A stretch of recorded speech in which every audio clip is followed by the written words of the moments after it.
ओम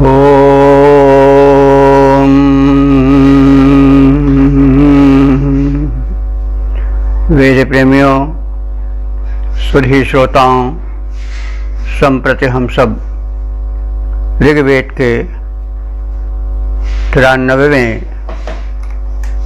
सूक्त की व्याख्या में प्रवेश करने जा रहे हैं। इस सूक्त के मंत्र रष्टा ऋषि हैं गौतम राहुगण, देवता हैं अग्नि सोम और छंद है त्रिष्टुप। तो अग्नि सोम इस मंत्र के उपास्य देवता हैं और इन दोनों के द्वारा ही सृष्टि का ब्रह्मांड का विकास हुआ है। यह इस मंत्र का प्रतिपाद्य है। अग्नि और सोम देवता के स्वरूप को बहुत कुछ कहा जा चुका है, लेकिन उसकी अवधारणा सुस्पष्ट हो जाए, कॉन्सेप्शन क्लियर हो जाए, इसलिए हमें जानना चाहिए कि ब्रह्मांड में जो सक्रियता है, जो पोषकत्व है, जो जीवन है, वो कहाँ से आया। और ये ब्रह्मांड जिसके विस्तार का अभी तक कोई जान नहीं पाया है, वो कैसे विस्तृत हो गया। तो हमारे त्रिकालदर्शी मेधा संपन्न ऋषियों ने अपने तपस्या बल से, अपने त्रिकाल दृष्टि मेधा के द्वारा यह जाना कि ब्रह्मांड का व्यापक विस्तार अग्नि और सोम इन दोनों तत्वों से हुआ है। सोम वह तत्व है जो कि ऊर्जा समेटे हुए है, किंतु ऊर्जा निष्क्रिय अवस्था में उसमें विद्यमान है। अग्नि उस पदार्थ को जिसमें ऊर्जा सुप्त रूप में पड़ी हुई है, वह सोम है, और उस सुप्त शक्ति को प्रत्यक्ष ऊर्जा में बदलने का कार्य अग्निदेव करते हैं। और उस ऊर्जा के विस्तार से ही सृष्टि का विस्तार हुआ है। पदार्थ और ऊर्जा दो वस्तुएं हैं। तो पदार्थ रूप में सोम ज्ञेय है और ऊर्जा रूप में अग्नि ज्ञेय है। ब्रह्मांड की रचना कैसे हुई, इस विषय में आज के वैज्ञानिक भी मानते हैं कि पहले यानी सृष्टि विस्तार या ब्रह्मांड विस्तार के पूर्व कुछ नहीं था, केवल एक कनिष्ठा, एक बहुत अल्प मात्रा में एक शक्तिपुंज था और उसमें गुरुत्व अत्यधिक था, अकल्पनीय गुरुत्व था, और उसमें विस्फोट हुआ। विस्फोट अग्नि की ऊर्जा से ही होता है और फिर वो पदार्थ में परिवर्तित होने लगा, ब्रह्मांड का विस्तार होने लगा, अनंत आकाश गंगाएं बनी, फिर उन आकाश गंगाओं में अनंत नक्षत्र और फिर ग्रह बने, यह ब्रह्मांड का विकास हुआ। और रोचमान कहते हैं प्रकाश पुंज रूप में आकाश में जो अनंत नक्षत्र और ग्रह दिखाई पड़ते हैं वो सब उसी के परिणाम हैं। और सृष्टि में दो वस्तुएं हैं, पदार्थ है और पदार्थ में सुप्त ऊर्जा है, और उस ऊर्जा को जागृत करने वाला अग्नि तत्व है। तो इन्हीं युग्म देवों की महिमा का समास शैली में, मंत्रों में अर्थ सन्निहित हुआ है। उसका विस्तार हम सब करें और जानें, और ऋषि मेधा की दूरदर्शिता, पारदर्शिता का अभिज्ञान प्राप्त करें, परिचय प्राप्त करें पूर्ण। तो शीर्षक तो जैसे कहा गया है कि अग्नि और सोम ही ब्रह्मांड के विकास के मूल में है। तो इस आशय को समेटे हुए मंत्र का सर्वप्रथम पाठ हो जाए। ओम यो मेतानि दिवि रोचनान्यग्निश्च सोम शुक्रतु अधत्तम एवं सिन्धुरभिषस्तरेवद्याग्नि सोमा वमुञ्चतं गृभीतान। शब्दार्थ से परिचय प्राप्त करें। सोमो, हे सोम देवता। इवम माने तुम दोनों अर्थात स्वयं और सोम और अग्नि देवता। कैसे हो?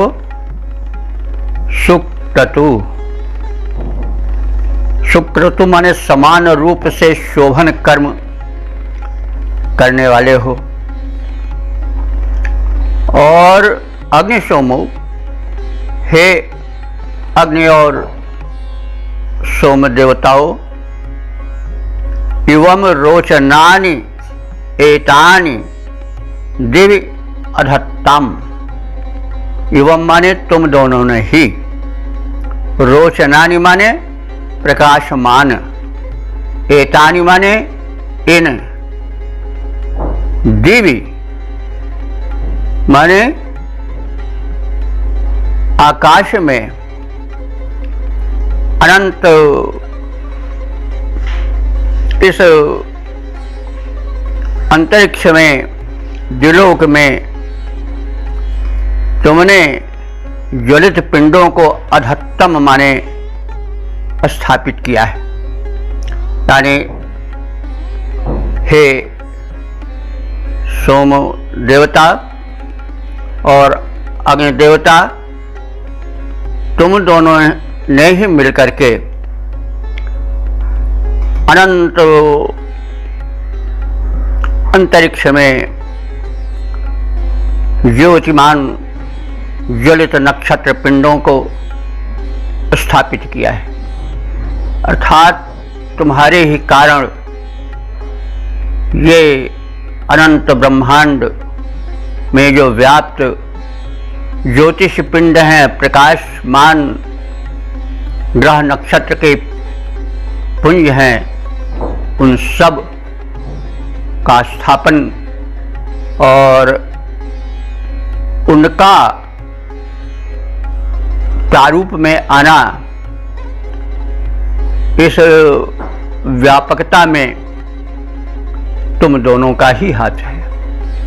अर्थात पदार्थ और ऊर्जा से ही यह समग्र ब्रह्मांड, ज्योतिष पिंड, नक्षत्र आदि और उनमें विद्यमान पदार्थ सब इन्हीं दोनों शक्तियों द्वारा निर्मित हैं और संचालित हैं, सक्रिय हैं। यह तात्पर्य है। तो यह तुमने किया और फिर इस भूमंडल के लिए तुमने विशेष कार्य किया। वो कार्य क्या है? गृभीतान सिंधून अभिशस्ते। गृभीतान कहते हैं प्रतिबंधित, सिंधून कहते हैं नदियों को। सिंधु यद्यपि व्यक्तिवाचक नदी सिंधु प्रदेश में जो पाकिस्तान में उसको लोग समझते हैं, लेकिन सिंधु शब्द समस्त नदियों के लिए आया है और ऋग्वेद में प्रायः यह नदी शब्द का पर्याय बनकर आया है। वैसे सिंधु माने समुद्र भी होता है, ज़्यादातर लोग समुद्र के अर्थ में भी इस शब्द को जानते हैं, लेकिन ज़्यादातर प्रयोग सिंधु शब्द का ऋग्वेद में नदी के अर्थ में ही हुआ है। तो गृभीतान सिंधून,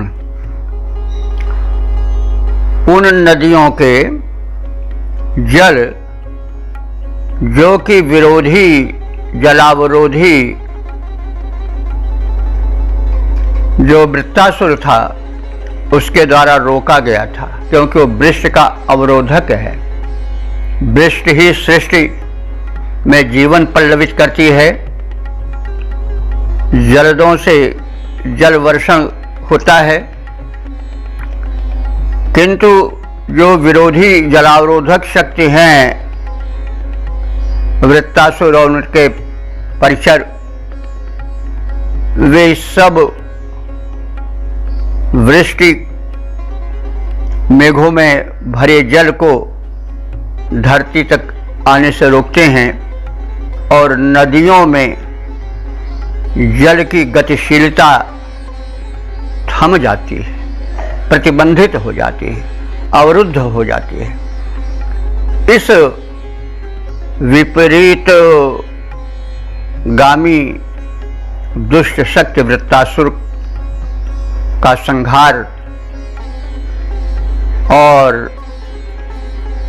उस के प्रतिबंधित जल को प्रवाहित करने में तुम्हारा, यानी तुम दोनों देवों का बड़ा हाथ है। वैसे इंद्र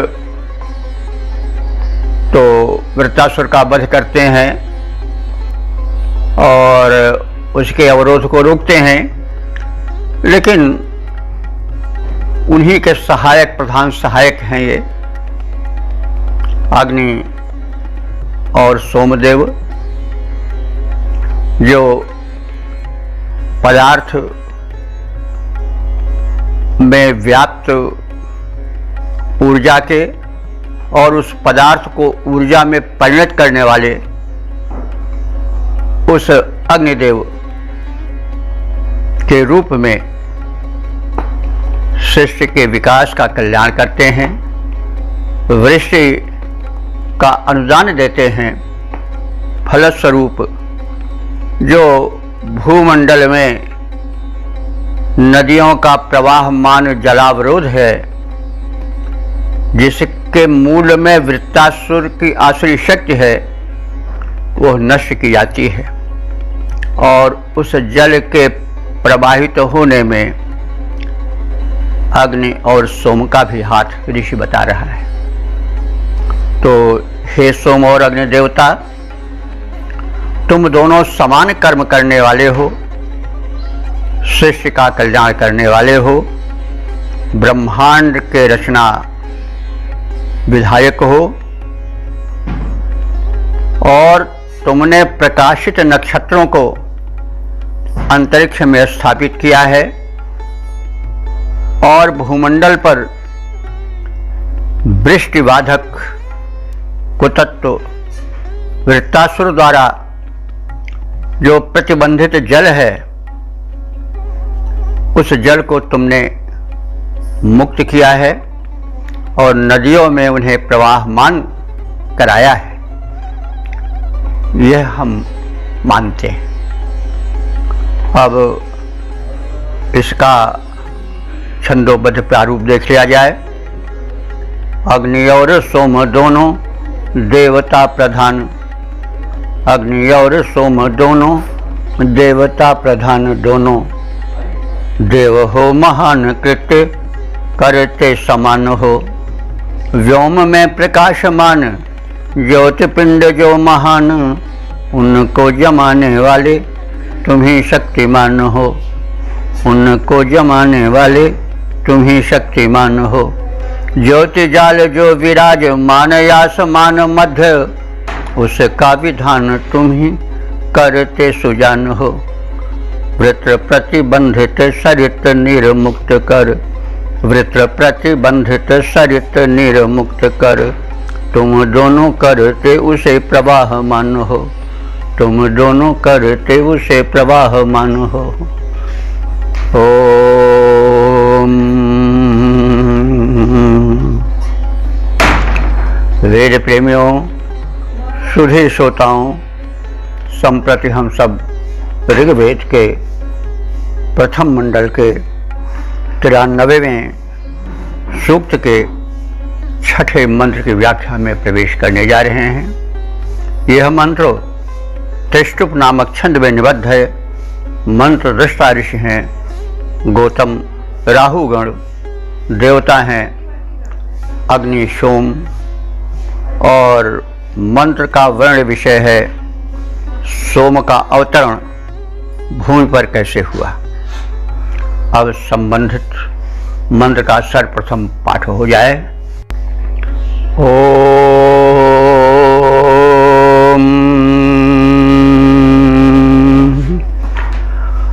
आन्यम दिवो मातरिष्वा जभारा मथनादन्यम परिष्येनो अद्रेह, अग्नि सोमा ब्रह्मणा वावृधानोरुम, यज्ञाय चक्रथुरु लोकम। शब्दार्थ से परिचय प्राप्त करें। अग्नि सोमा, हे अग्नि और सोम देवता, तुम में से एक ने अर्थात अग्नि मातरिश्वा, तो अग्नि को मातरिश्वा कहते हैं, पवन को, वायु को। वायु का जो अंतरिक्ष में सबसे ऊपरी भाग है वो प्रवाहमान रहता है। कहा जाता है कि वहाँ वेग से सदैव पवन का प्रवाह बना रहता है, और भूमंडल के लगभग 200 किलोमीटर तक वायुमंडल का प्रसार है, और उसके बाद तो फिर धरती के आकर्षण शक्ति के ऊपर दूसरा संसार प्रारंभ हो जाता है। तो उस पवन को जो अंतरिक्ष में सबसे ऊपर है वो नित्य प्रवाहित रहती है, यानी उसमें एक वेग रहता है, और वह मातरिश्वा कहलाती है। वह पवन मातरिश्वा कहा जाता है। तो मातरिश्वा का शिष्य विकास में बड़ा महत्वपूर्ण योगदान है। पवन का बड़ा योगदान है हर क्षेत्र में, जल वर्षण में, जीवन में उसका योगदान सर्वत्र है। तो वह भूमंडल पर कैसे आया, इस विषय पर इस मंत्र में प्रकाश डाला गया है कि मातरिश्वा जो यह अग्नि देवता हैं उनको भूमंडल पर लाने का प्रथम कारण है। तो यानी जो मातरिश्वा है वह मेघों को चालित करके उन पर कुछ दबाव डाल करके बिजली रूप में अग्नि को प्रकट करती है और विद्युत रूप में अग्नि जब वज्रपात होता है तो पृथ्वी पर आती है और पृथ्वी पर गिर करके वो अगर वनखंड पर गिरती है, पहले तो वनखंड ही सर्वत्र फैले हुए थे, तो आग लग जाती है और वो बहुत समय तक लगी रहती है। तो कुछ इसी ओर संकेत समझ पड़ता है कि मातरिश्वा यानी पवन के द्वारा वह अग्नि जो विद्युत रूप में अथवा सूर्य रूप में एक ऊष्मा बनकर के अंतरिक्ष में विद्यमान थी, उसको विद्युत रूप में विद्युतपात या वज्रपात के माध्यम से धरती पर लाने के कारण पवन देवता हैं। तो यही बात कही जा रही है कि हे अग्नि और सोमदेव, तुम में से एक को अर्थात अग्नि को वायु आकाश से लाए और अन्यम माने दूसरे को, दूसरे किसको? सोम को। सोम को शेन कहते हैं बाज को अथवा गरुण को। तो वे अद्रेह माने अद्र कहते हैं पर्वत को। तो सुमेरु पर्वत से तुमको शेन बाज पक्षी अथवा गरुण इस भूमंडल पर लाए और मानव उससे परिचित हुए। तो इसको अगर हम बड़ा स्पष्ट देखें तो यह कहा जा सकता है कि जो सोम है वो वनस्पति रूप में पहले किसी ऊंचे पर्वत पर विद्यमान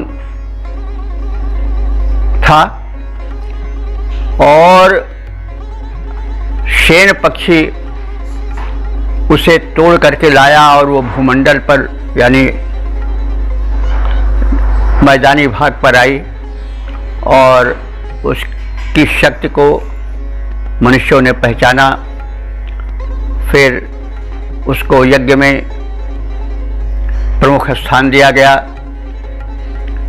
आदि बातें हैं। तो शेन गरुण को कहते हैं अथवा बाज पक्षी को कहते हैं, तो वो भी अपने चोंच से उतर के ला सकता है। लेकिन अगर और दूर तक जाएं तो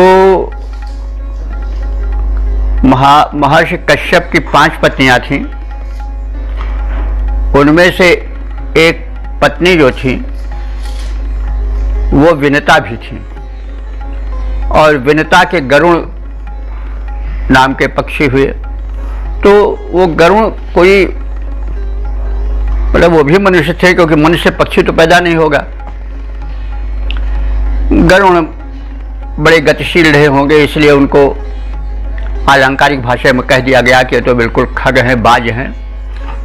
बात ऐसे फिर हो जाती है, पौराणिकता में लिपट जाती है तो वो एक अलग रूप धारण कर लेती है। व्यवहार में अलंकार का प्रयोग होता ही है। तो हो सकता है कि ये गरुण जो महाराज कश्यप के विनता नाम की पत्नी से उत्पन्न हुए थे, इनके संबंध आर्यों से अच्छे थे। बल्कि ये जो महाराज कश्यप की पत्नियां थीं 5, उनमें से अदिति से तो देवता हुए थे, और दिति से और दन से दैत्य और दानव हुए थे। दैत्य और दानव मिलकर के एक संग हो गया। इनमें और आदित्यों में, देवों में संघर्ष चलता रहा, देवासुर संग्राम चलता रहा। लेकिन जो और पुत्र थे, जिसमें कि गरुण प्रधान हैं, वो आर्यों से ही मिले थे। उनसे कोई संघर्ष नहीं हुआ, बल्कि उनसे मिल करके चले। तो वे वेगवान थे, उन्होंने शोध किया होगा और उस वनस्पति विशेष जिसमें कि सोम तत्व परिपोषण का तत्व विशिष्ट रूप से पाया जाता है, उसको वो भूमि पर लाए होंगे और उसके गुणों से लोग परिचित हुए होंगे। यह मेरा एक मतलब विषय को आलंकारिकता से कुछ निकाल करके लाने का प्रयास है। तो अब बाज पक्षी या शेन माने गरुण से भी हम ले सकते हैं अर्थ। वो कैसे लाए, तो हो सकता है कि चोंच में तोड़ कर लाए हों, अथवा जो जैसे भी बताया गया है, महाराज कश्यप के संतान जो विनीता के पुत्र हैं, गरुण हैं, उनसे आर्यों के अच्छे संबंध थे, उनसे कभी युद्ध नहीं हुआ। ये तो वाहन रूप में, वाहन प्रबंधक रूप में रहे आर्यों के। विष्णु जो आदित्य गण में से हैं एक, उनके विशिष्ट परिचारक रहे, ये सहायक रहे। तो उन्होंने पहले इसको सुमेर पर्वत से, सुमेर पर्वत संभवतः मध्य एशिया में रहा होगा, पहले वहाँ से लाए या बहरहाल फिर उससे लोग परिचित हुए उसके गुण से, और फिर उसका सोम का बड़ा विस्तार हुआ। तो कहने का मतलब हम इस आलंकारिकता में प्रवेश करके यह तथ्य निकाले हैं। जो सुधी श्रोता हैं वो इस पर विचार करेंगे, चाहें तो संपर्क भी कर सकते हैं, शंका निवारण कर सकते हैं, क्योंकि मैं सचेष्ट हूँ कि मंत्रों में जो एक गोपनीयता है, आलंकारिकता है, जो उसमें एक रूपकत्व है, उससे अर्थ को बाहर निकालकर सामान्य भाव धरातल पर प्रस्तुत किया जाए। तो यह मेरा एक प्रयास है, मैं चेष्टा कर रहा हूँ।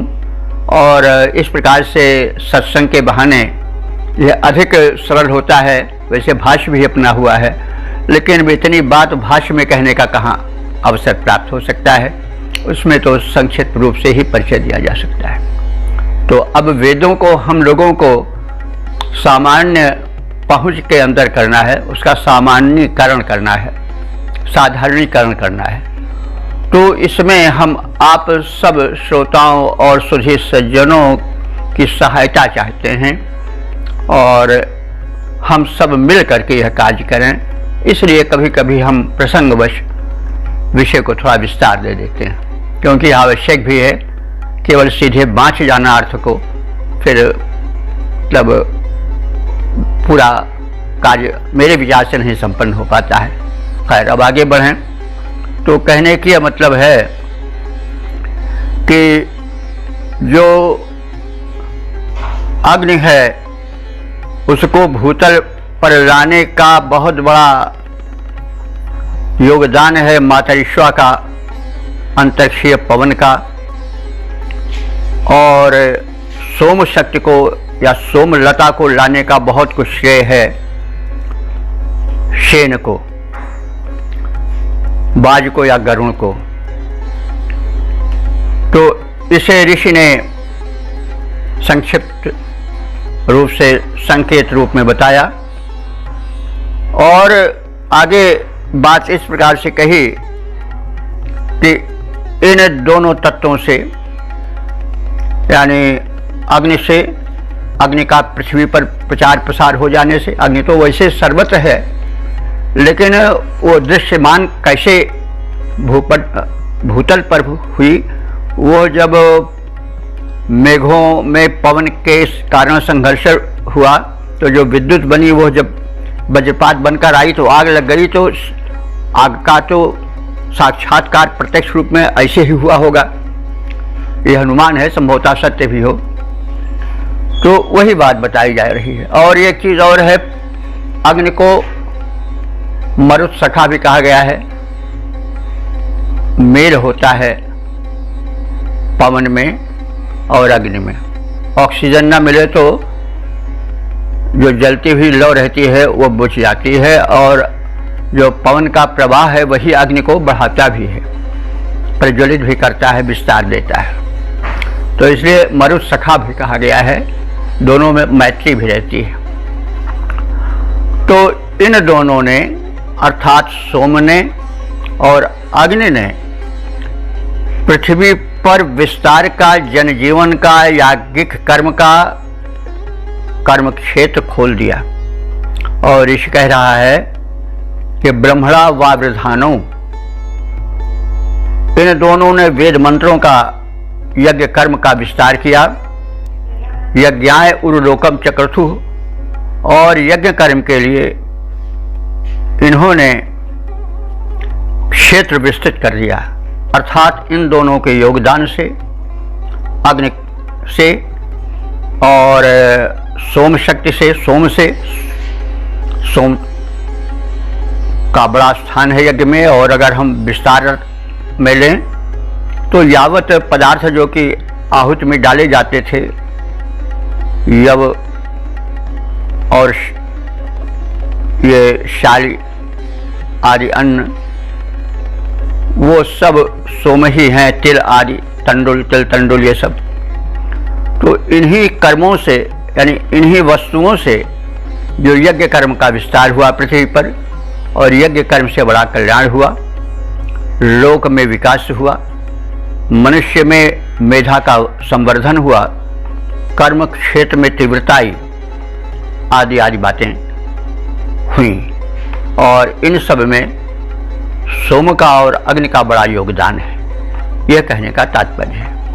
तो हे अग्नि और सोमदेव, तुम में से एक को अर्थात अग्नि को वायु आकाश से लाए, तुम में से दूसरे को अर्थात सोम को पर्वत से शेन, पक्षी, बाज या गरुड़ उखाड़ कर लाए। तुम दोनों ने मिलजुल कर यज्ञ कर्म के लिए विस्तृत क्षेत्र बनाया, और जो वेद पाठ था उसको विकसित किया, वर्धित किया। चारों ओर वेद मंत्र पढ़े जाने लगे, यज्ञ होने लगे। तो यज्ञ कर्म यावत शुभ कर्म है, सब यज्ञ हैं, उसमें तुम दोनों का बड़ा हाथ है, ये तात्पर्य हुआ। अब इसके हम छंदोबद्ध रूप को देख लें। अग्नि बन विद्युत बसे थे व्योम बीच तुम, अग्नि बन विद्युत, अग्नि बन विद्युत बसे थे व्योम बीच तुम, भूमि पर पवन ने तुमको उतारा था, त्यों ही सोम उच्च गिरि सिंह वास करते थे, बाजने उखाड़ उसे भूमि पर धारा था। अग्नि सोम योग से प्रविध यज्ञ कर्म हुआ, चारों ओर यज्ञ धूम का हुआ पसारा था, और यज्ञ क्षेत्र बढ़ा, सूक्त रचना समृद्ध हुई, हुआ अग्नि सोम देवता का जयकारा था, हुआ अग्नि सोम देवता का जयकारा था। ओम वेद प्रेमियों, सुधी श्रोताओं, संप्रति हम सब ऋग्वेद के प्रथम मंडल के 93वें सूक्त के 7वें मंत्र की व्याख्या में प्रवेश करने जा रहे हैं। यह मंत्र त्रिष्टुप नामक छंद में निबद्ध है।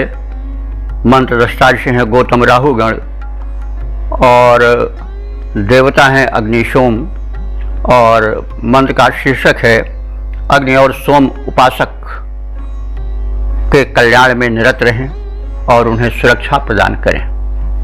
अब संबंधित मंत्र का सर्वप्रथम पाठ हो जाए। ओम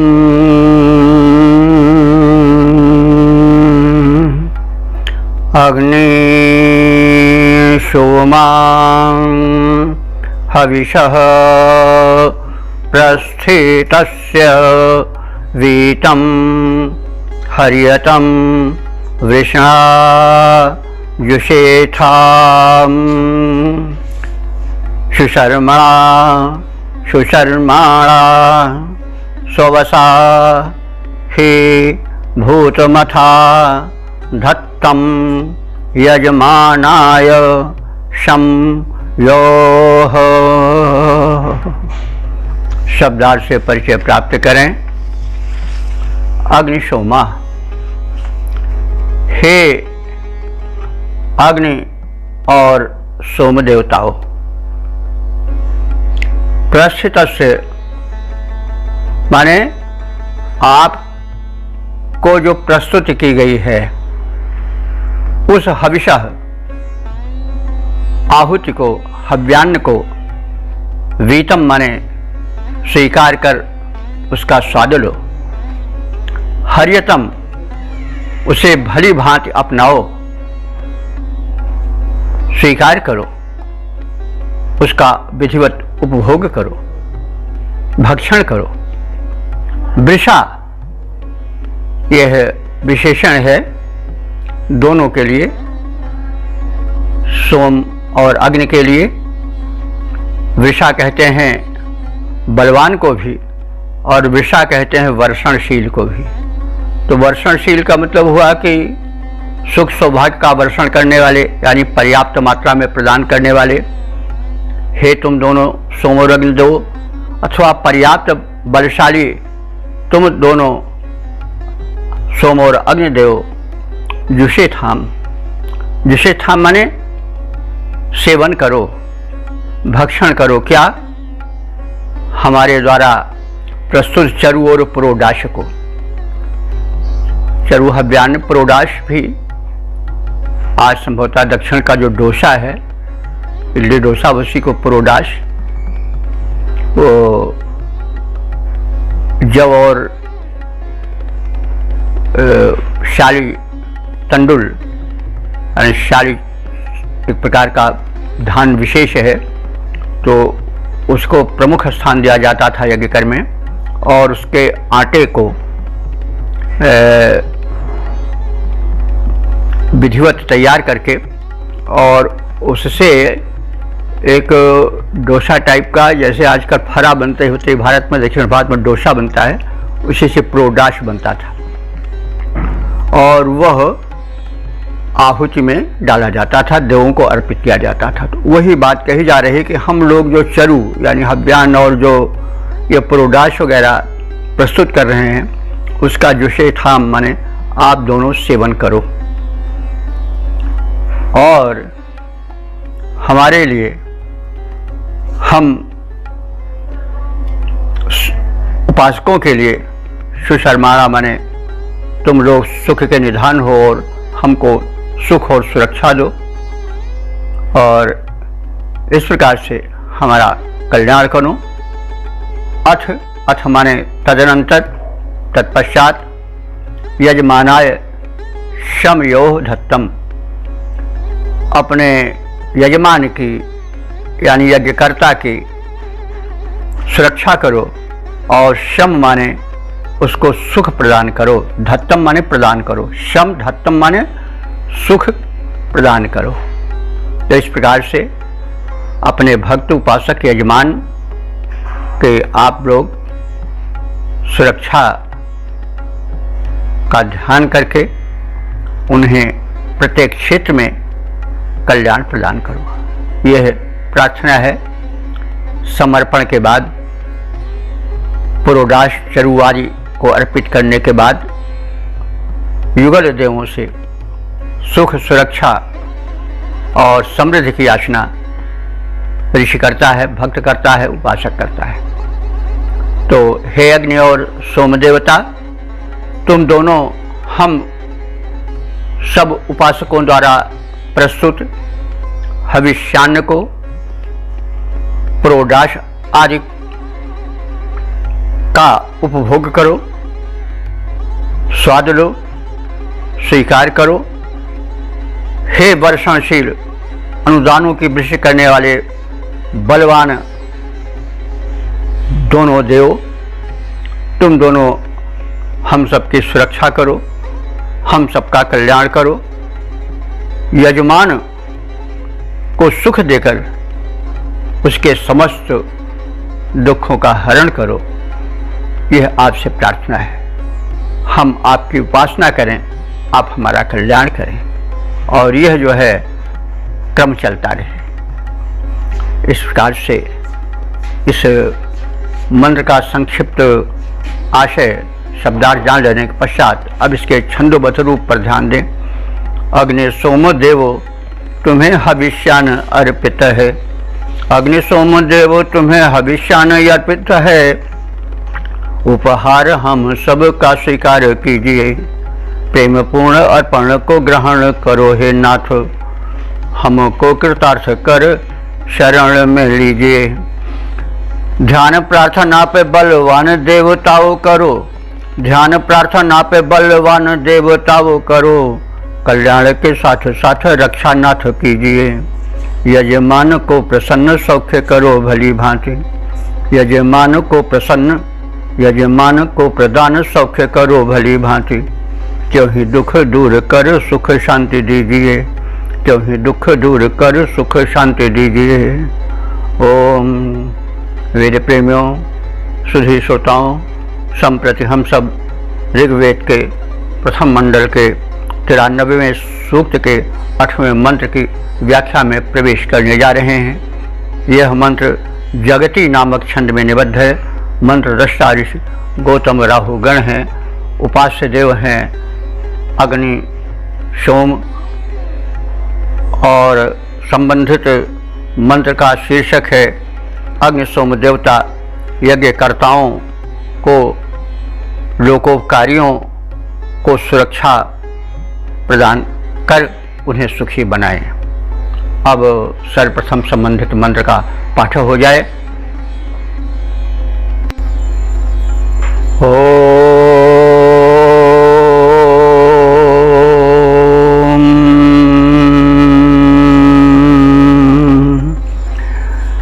यो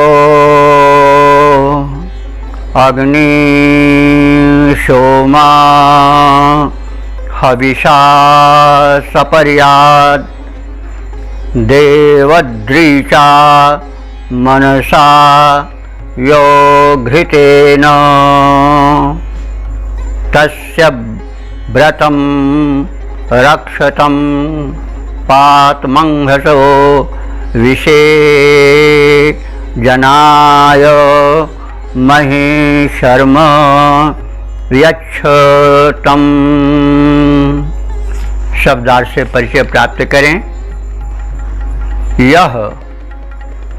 यह माने जो यजमान, जो उपासक, यज्ञ कर्मकर्ता, देवद्रीचा, देवद्रीचा माने देवपरायण, ये विशेषण है यज्ञकर्ता यजमान का।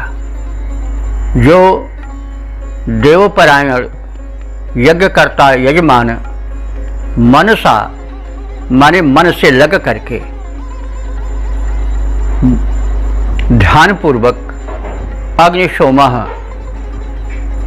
अग्नि और सोम देवताओं को हविषा सपर्यात, हव्यान्न, चरु पुरोड़ दाश आदि को समर्पित करके उनकी पूजा करता है, उनकी उपासना करता है। तो इस प्रकार से पूजन और उपासन के साथ साथ यह घृतेन, जो घृत द्वारा हवन करता है, तो आज्य का या घृत का यज्ञ कर्म में बड़ा स्थान है। इसलिए जब यज्ञ होने लगता है तो एक व्यक्ति अलग से केवल आज्य ही, घी ही अग्नि को अर्पित करता है। तो घी से अग्नि प्रज्वलित होने के साथ ही साथ अपनी सुवास से जो वायरस हैं, कीटाणु हैं, उनका विनाश भी करता चलता है। तो इसीलिए हव्यार्पण के बाद घृत शब्द का पुनः प्रयोग किया गया। कि जो हे देववरो तुमको चरु पुरोडाश आदि से आहुति देकर प्रसन्न करता है, और जो घृतेन घृत द्वारा अग्नि में उसे समर्पित कर तुम्हारा स्तवन करता है, उपासना करता है। हे देव प्रवरो तस्य व्रतम रक्षतम, उस मनुष्य के व्रत को, संकल्पों को तुम रक्षित करो। रक्षतम, तुम दोनों सुरक्षित करो। उस व्रतधारी के व्रत को, समर्पण को, कर्म को, जो जिसका हो व्रत धारण किए हुए है पूरा करने का, उसमें विघ्न न आने पावे, उसको तुम दोनों रक्षा प्रदान करो।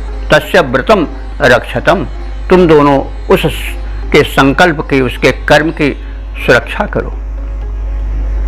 और अंघसः पातम, अंघसः माने पाप, और पातम माने पाधातु रक्षण के लिए आया है, और उसके पापों को भी तुम दोनों दूर करो, उसे पापों से बचाओ। अंघसः पातम, उसे पापों से बचाओ, क्योंकि कर्म में पाप कर्म कीजिए तो उसमें जान अनजान में कुछ पाप भी हो जाया करता है, पाप पीड़क होता है। जैसे कोई कृषि कर्म कर रहा है तो न चाहते हुए भी तमाम जीव जंतुओं का उसमें जो है वो हनन हो जाता है। तो जीव तो वो भी हैं, कभी वो भी मनुष्य रहे होंगे, ऐसी मान्यता है। कर्म के क्षीण होने पर धीरे धीरे वो डिमोट होते गए और कीट पतंग आदि रूप में धरती पर कर्मफल भोगने को विवश हो गए, लेकिन हैं तो वो भी जीव ही। तो ये कहने का तात्पर्य है कि कर्म क्षेत्र में उतरने पर जाने अनजाने में बहुत से अंघस माने पाप हो जाया करते हैं। तो हे भगवान, हे तुम समर्थ सक्षम देव, उन पापों से भी हमारी रक्षा करो। अंघसः पातम, पाप से रक्षा करो। विषय जनाय, विषय जनाय माने जो यज्ञ रत हैं उस मनुष्य के लिए, जो यज्ञरत है, विषय जनाय जो यज्ञरत है उस मनुष्य के लिए महि शर्म यक्षतम। महि माने होता है व्यापक, महि माने धरती होता है, लेकिन धरती के नाम इसीलिए पड़ा है कि वो बड़ी व्यापक है, चलते जाइए और छोड़ नहीं मिलता है, इसलिए महि है वो। लेकिन यहाँ पर महि जो है वो आया है एक विशेषण के रूप में, शर्म का विशेषण बन के आया। शर्म कहते हैं आनंद को, शर्म बड़े शाह से जो रहता है, शर्म, शर्म माने आनंद। ब्राह्मणों की उपाधि शर्मन शर्मा इसीलिए दी जाती है कि वे सदैव अध्यात्म के आनंद में मग्न रहते हैं। तो मह शर्म माने व्यापक आनंद, यक्षतम माने प्रदान करो, द्विवचन है यक्षतम, यक्षतम, तो उसको तुम दिव्य आनंद प्रदान करो। किसको? जो कि तुम्हारा यजन पूजन विधिवत करता है, प्रोडाश आदि चरु आदि अर्पण करता है और घृत से तुम्हें तृप्त करता है। उस व्रतधारी के व्रतों की रक्षा करो और कर्म क्षेत्र में यदि भूल चूक से कोई पाप हो जाता है उससे उसको बचाओ और उस यज्ञकर्ता मनुष्य को महि माने व्यापक, शर्म माने आनंद, यशतम माने प्रदान करो। हे अग्नि और सोमदेव, जो यजमान देव परायण होकर समर्पित मन से घृत और हविष्यान्न अर्पण द्वारा तुम दोनों दिव्य देवताओं की उपासना करता है, पूजन यजन करता है, उसके व्रत की रक्षा करो, उस व्रतधारी को सुरक्षा प्रदान करो, उसे पापों से बचाओ, संपूर्ण उसके पापों से उसकी रक्षा कर उसको प्रभूत सुख प्रदान करो और उस यज्ञ कर्म में रत को तुम हर तरह से सुखी और सुरक्षा प्रदान करते रहो, सुख और सुरक्षा का अनुदान देते रहो, ऐसी प्रार्थना है। इसके पद्य रूपांतरण का भी अवलोकन कर लें। अग्नि सोम देवताओं तुम हो महान, अग्नि सोम देवताओं तुम हो महान, हम तुमको सुजान यह प्रार्थना सुनाते हैं। यजमान जो कि ससम्मान तुम दोनों को है, मनोयोग पूर्वक हविष्य को चढ़ाते हैं। उनके व्रतों की रक्षा करो तुम दोनों देव, उनके व्रतों की रक्षा करो तुम दोनों देव। घृताहुति से प्रसन्न जो तुम्हें बनाते हैं, घृताहुति से प्रसन्न जो तुम्हें बनाते हैं। पाप को मिटाओ, पाप को मिटाओ सुखी उसको बनाओ, कृपा बारी बरसाओ हम तुमको मनाते हैं। पाप को मिटाओ सुखी उसको बनाओ, कृपा बारी बरसाओ हम तुमको मनाते हैं। कृपा बारी बरसाओ तुमको मनाते हैं।